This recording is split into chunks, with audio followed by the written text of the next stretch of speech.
Hey, Tech Guy Ninjas here. Hope you're having a good day today. So today we're looking at how to find your spam folder in Gmail.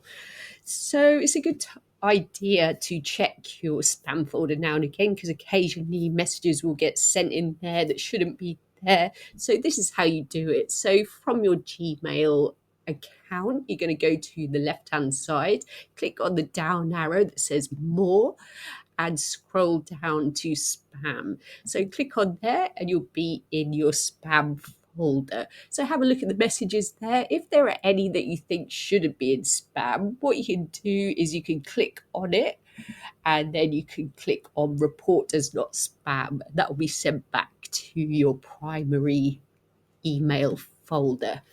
So that's how to find your spam in Gmail. I hope that was helpful. Please like the video and subscribe. I will see you soon.